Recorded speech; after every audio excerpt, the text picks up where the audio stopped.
Welcome back, everyone. For today's video, we are going to be taking a look at round number. Let me reset. Let me turn this just a little bit neurotic, but whatever. Okay.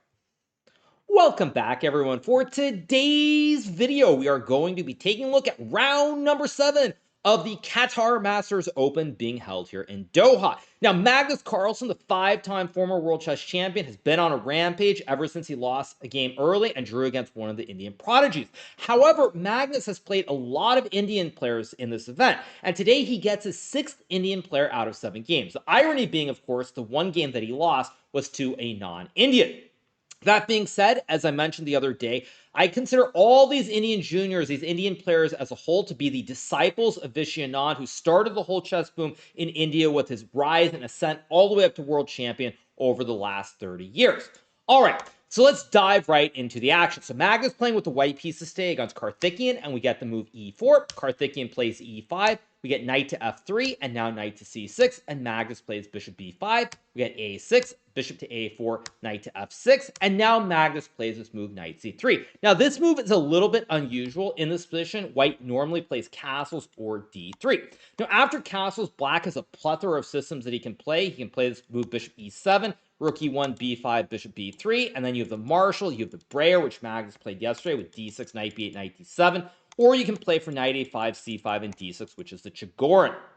So, in this game, Magnus decides to play knight c3 instead. Karthikeyan plays b5. We get bishop to b3. And now the move bishop c5 is played. Now, this is the Archangel. Now, the current number 2 ranked player in the world, Fabiano Caruana, actually is releasing a chessable course on the Archangel. I think he's calling it the Dark Archangel or something like that. So it'll be very interesting to see if he has this line in his course. That being said, this is a pretty well-known position. However, one of the drawbacks is that normally when you play against the Archangel, let's say castles, b5, bishop b3, bishop c5, normally white wants to play c3 and d4 to attack the bishop on c5.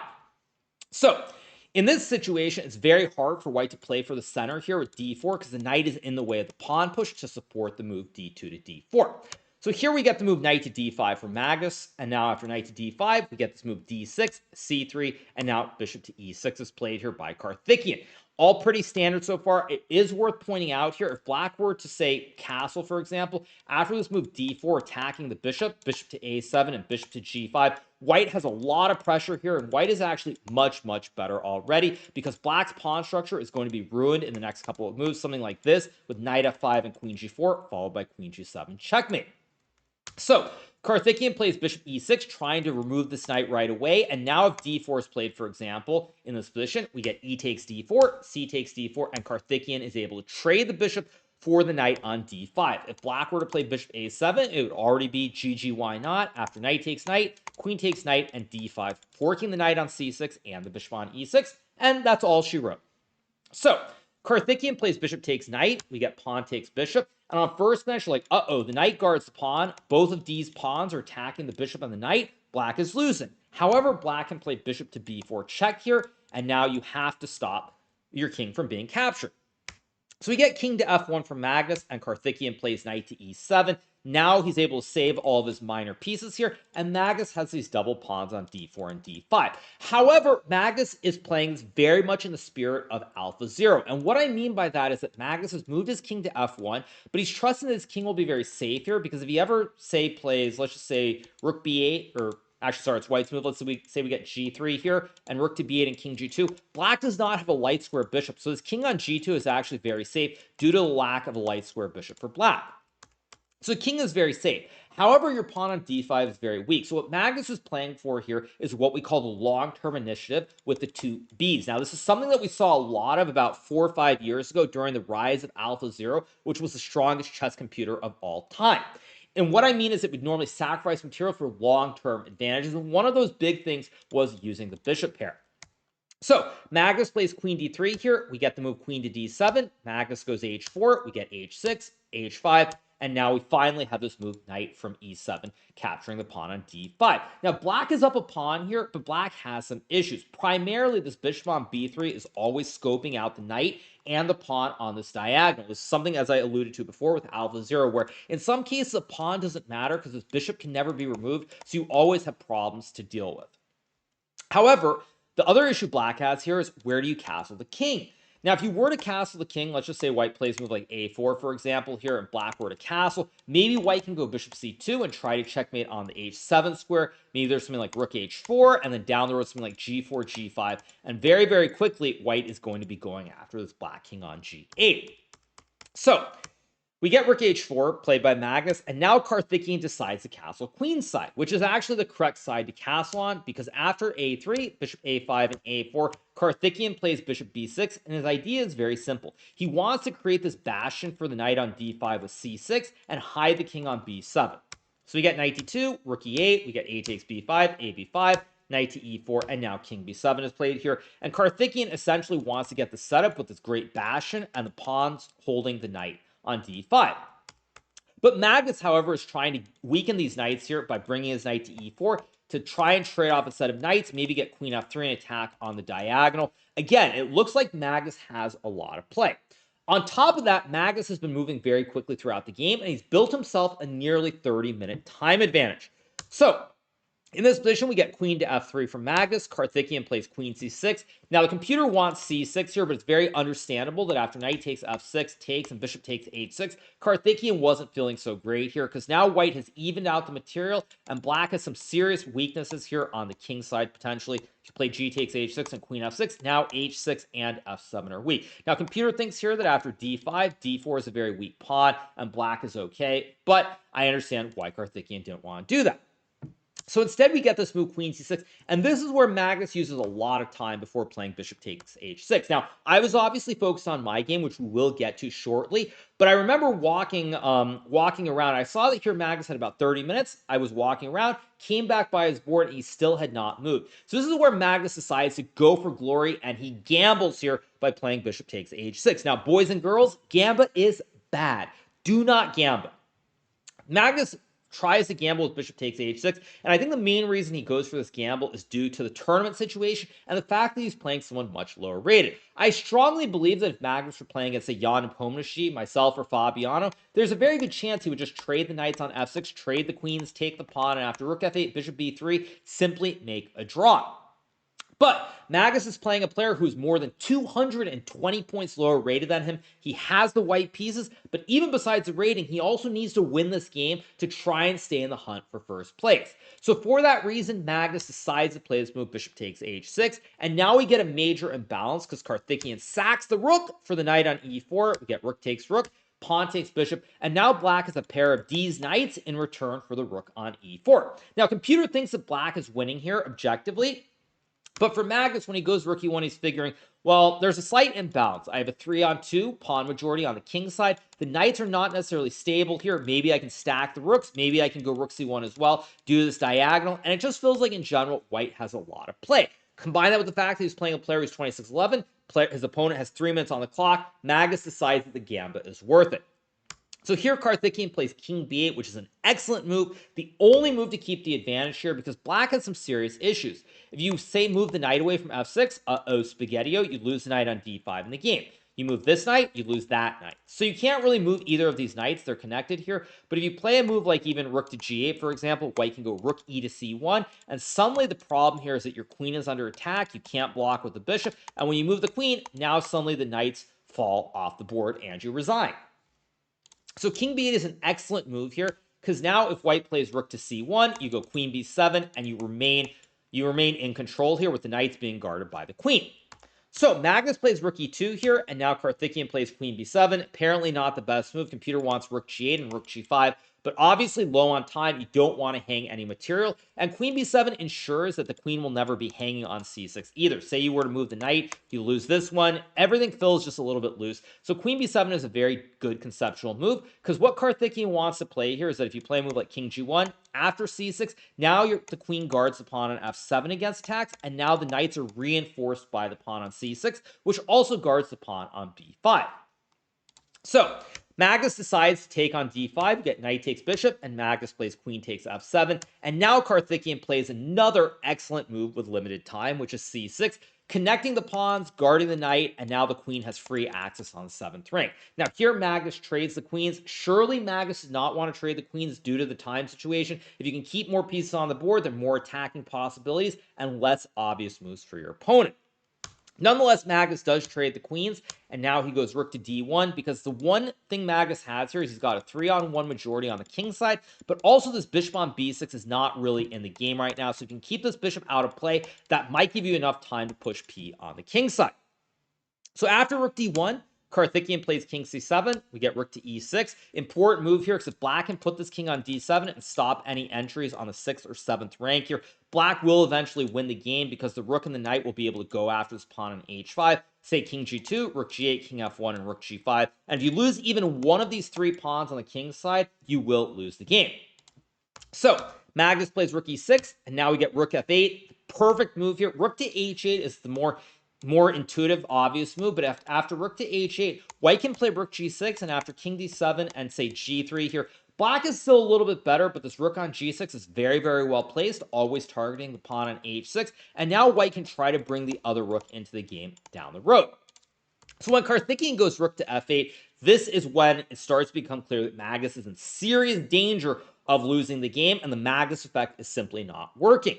Now, if Magnus were to play this move, rook takes pawn on h6, this loses the game, because there's knight to e3 check, forking the king and the rook, and you cannot capture due to the rook on f8, pinning the pawn on f2. So Magnus goes rook to d2, and now Karthikeyan plays rook f6. Another perfect move here, because now if Magnus trades the rooks, on first glance you think, well, white has 3 pawns, maybe you can go f3 and g4 and get the pawns rolling. Problem is here, you don't have time for f3 because h5 hangs, and if you go g4, then you lose this one. I go back, gobble h5, and you resign the game. So Magnus plays rook to e4. Karthikeyan plays king to d7. Now there are no entries, no kebabs on the e-file anymore. Magnus plays g3, and now we get the move rook to f5, attacking this pawn on h5.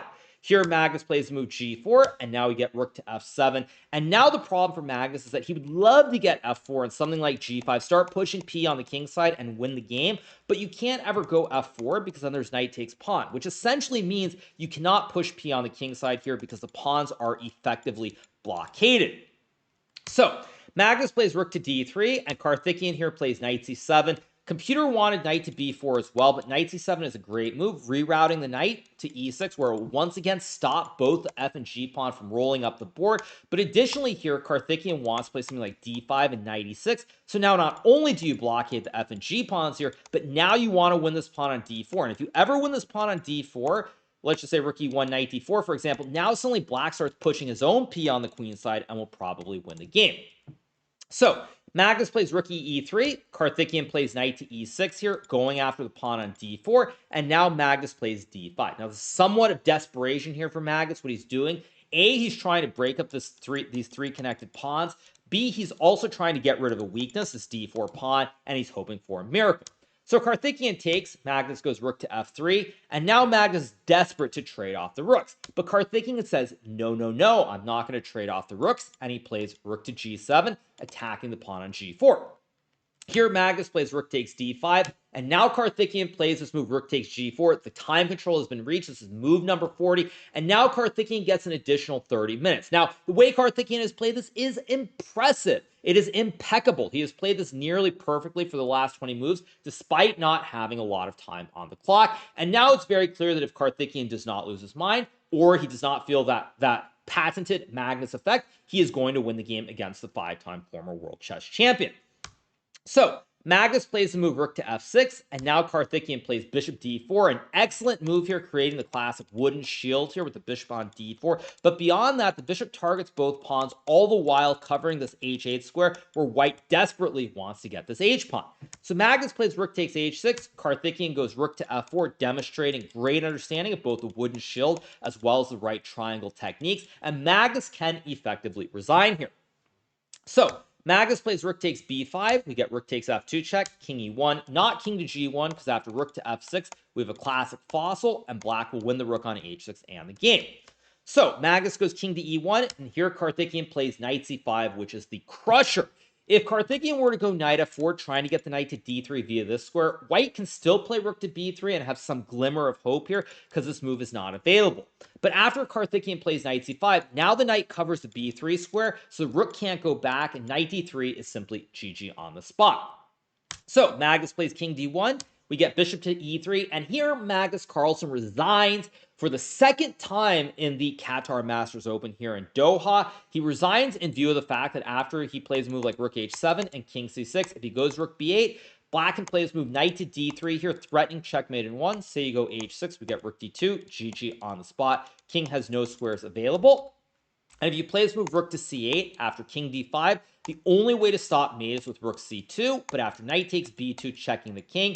King can't go this way because of the bishop. If you go this way, you lose the rook. And if you play rook takes knight, I take your rook, and with a rook, bishop, and a pawn versus rook and pawn, it's totally hopeless. So Magnus resigns the game here after bishop to e3, a very, very tough loss for him. I think Magnus once again slightly underestimated his opponent. Now, as I mentioned during my live commentary, or interview, I should say, after the game on my Kick channel, Karthikeyan is a player that I am familiar with. I did actually play him some years back in the Gibraltar Open, and his rating was maybe like 25-50 at the time when I played him. I won a nice game in a Najdorf with black pieces, but after losing to me, Karthikeyan became a total beast, and I think he won like 3 or 4 games. I think he finished a half point out of first place. He beat some very strong players, including the former French #1, Maxime Vachier-Lagrave, in a Najdorf. I think he beat Maxim Matlikov from Russia as well. So a very, very dangerous player. Perhaps he hasn't had a lot of opportunities, but someone that you should not take lightly. And he proves his mettle here, beating Magnus Carlsen and continuing a great run in this tournament.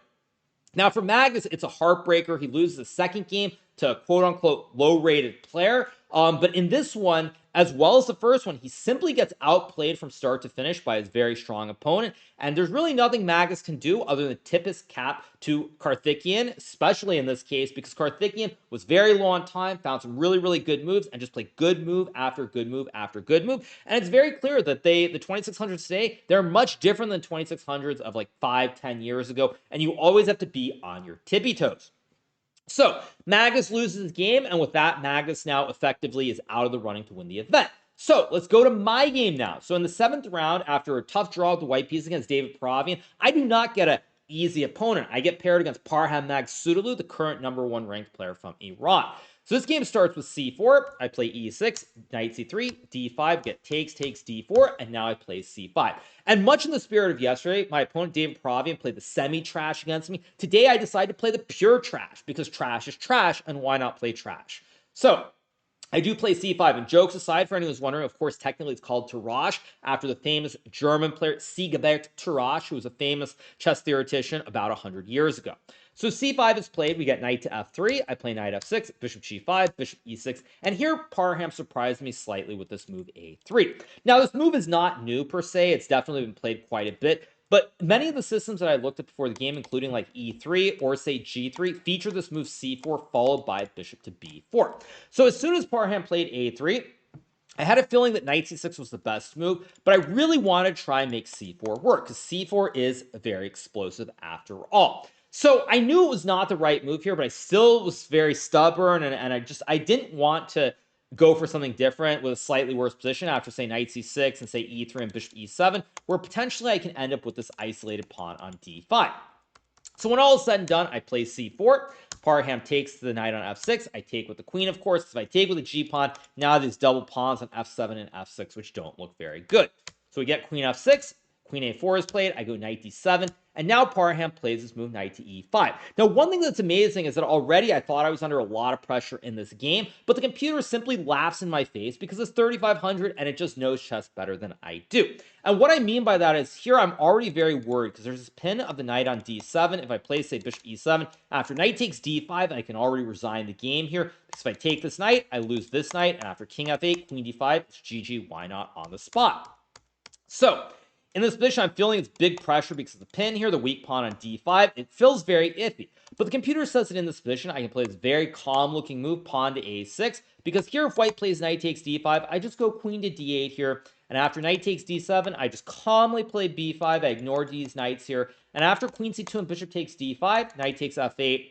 And in this position, I believe it's king takes, not rook takes, sorry, king takes f8. Computer says white is only a little bit better here. Now, when I look at this position as a human, I think, wait, white has 1, 2, 3, 4, 5, 6, 7. I have 1, 2, 3, 4, 5, 6. White has a big white center, 5 pawns connected in the center. This must be terrible for me. But computers these days are showing that a lot of positions where we had this generalized evaluation or analytical approach simply does not apply. And in this position, white is barely better despite having a big white center, despite having connected pawns in the center, and it is what it is. But I, as a human, I'm already feeling very uncomfortable with the position because I did feel like c4 was a mistake. So already mentally, I'm not feeling very good about this. So here I play rook d8 instead, a logical move to protect against this knight takes d5 idea. And now Parham plays e4. And here I play the move a6, one move too late, and this is a horrible blunder. Now, of course, computer says here I should play the very obvious bishop to c5, offering up a free bishop here, because if white plays knight takes d7, after bishop takes d7, I'm attacking the queen, and now white can't capture the bishop. And after, say, queen c2 here, I can simply play this move bishop b6, knight takes d5, queen takes d4, or not queen d4, sorry, bishop a5 check apparently, and I'm completely fine. Now, again, this is very, very dank and not something that makes a lot of sense to me, but the more I think about this, the more sort of ironic I find it, that in reality, when we go back to the start of the game here, all the way back here, the whole point behind Parham playing a3 was to stop bishop b4. And nonetheless, in this line that I just showed you guys, the computer is basically finding a way to get a bishop to this diagonal anyway, in spite of the fact that white played a3. Now, this obviously is very deep conceptually. It sort of just like, it makes me wonder what game I'm even playing, but it is kind of funny that a3 stopped bishop b4, and the computer still found a way to get a bishop to this diagonal anyway and check the white king. So, bishop c5 is a much stronger move. Now, I think I was very worried about something like not knight takes c5, sorry. I thought here that white could maybe take on d5, and after bishop d4 take or something, but apparently this is just losing. So it's kind of bizarre that I didn't see this move or that I didn't really calculate. But again, I was feeling very uneasy about the situation already, and so I played a6 instead, because I thought that after white takes and I go bishop f5 here, I have this idea of b5 to fork the queen and the knight here with the 2 pawns. And if white doesn't capture and I get the chain of 3, I should be in great shape. So after bishop f5, Parham probably should have played this move, bishop takes c4 here, because now if I play b5, white can sack the knight, and it's very hard for black to actually finish the development here. White wants to bring a rook to e1, and I can't really castle without hanging this knight on d7, so it's a very, very serious situation. So Parham instead plays g4, which is a huge mistake. It's funny because after the game, Parham thought that after queen d1, he was maybe doing very well, but the computer again says after knight e5, queen e2, and this very strange bishop sack with bishop c5, black is actually a little bit better. So it just goes to show that we as humans do not have the same understanding as computers, especially in tactical situations where there are all kinds of pieces hanging, pawn structures are imbalanced, and there are no obvious moves. So Parham goes g4, and again I blunder with this move b5. Here, of course, I should have played bishop c5 yet again, because now if white takes the bishop, I take this pawn on d4, and oddly enough, after knight takes d7 here, bishop takes c3 is simply winning. If white takes, we get the classic mini pyramid of Giza, and if white, say, moves the king to e2 after rook d7 and b takes c3, white has an extra bishop here, but after queen takes c3, let's just say rook to d1, for example, now I have b5 attacking the queen, and after queen a6, rook e7, white is going to have to give up the queen to avoid checkmate, and after queen e6, pawn takes queen, I have a queen for a bishop, and I win the game very soon. So, of course, me being a human, instead I play b5 because I can't calculate to save my life. Parham plays queen d1. I take the knight. He takes my bishop. I go knight to d3 here. Not knight to d7, by the way, because after knight to d7, there's knight to e4. And white is actually very close to winning here. If I take on f5, there's queen e2, lining up the double checkmate with knight d6 or knight f6, like a classic puzzle rush. If I block with a bishop, knight d6 forks the king and the queen and wins the game anyway.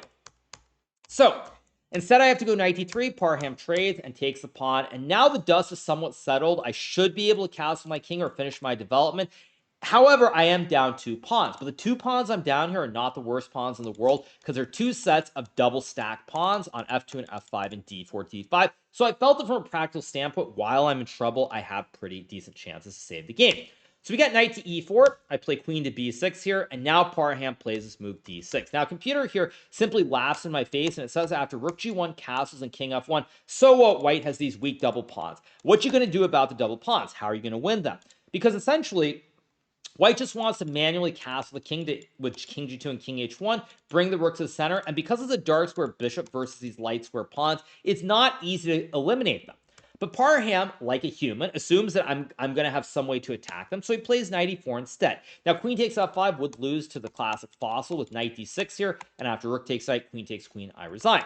So I go queen b6, we get d6, now I take, and Parham plays f6, and once Parham plays f6, I'm able to play this move bishop to e5 here, creating the classic wooden shield in the center of the board. Now I'm no longer in danger of losing the game. Parham here probably should have played rook to d1, but after castles, even though white has an extra pawn, with these double pawns on the f file and the fact that now, again, I always have ideas like bishop e5 to attack in the center of the board, it's not really all that special.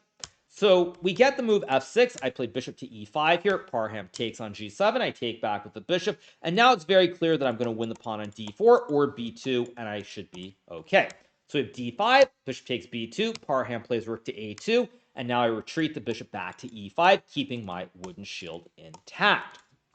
Here, Parham plays rook to g1. A logical move here, by the way. Another funny move would have been to castle here with the idea of going king h1 and f4. But I think even here, after rook to g8, king h1, and queen d4, trading off the queens, I should never be in danger. So Parham plays rook g1 instead, trying to stop me from castling, all the while taking the open file for his rook on g1. But now I'm able to play the move queen to d4, effectively forcing a queen trade, and the game will peter out here. We get queen takes queen. If white were to move the queen to, say, f3, for example, I can simply go rook takes d5 here, and white is down a pawn. My king is actually very safe in the center of the board with this box of 3 in front of it, so I should win the game. So we get queen takes rook e2 here. I go king to d7 to sidestep any sort of fossils here. And now we have the move rook g5 played by Parham. I go rook to c8, you get rook to f5, and now I play this move rook h f8, guarding the pawn. And here, knight f6 check is played. Parham could have maybe played king d2, but white has to be careful here because the bishop sort of dominates the knight. You don't have any easy checking squares. And after, say, rook c4, king d3, and rook a4, there maybe are some threats with me trying to capture this pawn on a3, all the while this bishop being a monster that covers the checks for the knight on e4. So Parham plays knight f6. I trade the bishop for the knight, and after rook f6 and a5, we agree to a draw here because now we have even material on the board, same number of pawns, same number of rooks. Probably the way this would have concluded if we had not taken a draw, something like rook a6, rook a8, rook b6, rook b8, and inevitably you get a repetition with the rooks moving back and forth. So Parham and I agreed to the draw after a5. It's not necessarily the greatest result in terms of trying to win the event, but considering how choppy this game was, I definitely could have lost this game at a couple of moments. A draw isn't the end of the world. And Parham, of course, is a very strong player in his own right. He's rated 2,700 plus. Very, very strong player. So a draw is what it is. Now, if I do win my last 2 games, I will have a chance to win the tournament. But again, I'm just taking it one game at a time. Obviously, we've seen a lot of upsets in this tournament. Magnus has lost 2 games already. I think Gukesh is about to lose the second game to Pravian today. So a lot of the top players are struggling. It's been an absolute bloodbath for anyone over 2,700. So I'm just trying to keep solid, take it one game at a time. If the opportunities present themselves, I will obviously take advantage of it. So on that note, I hope you guys have enjoyed this recap from round number 7 of the Qatar Masters Open being held here in Doha. Make sure to smash that subscribe button below if you haven't already, and I'll be back tomorrow with a recap after round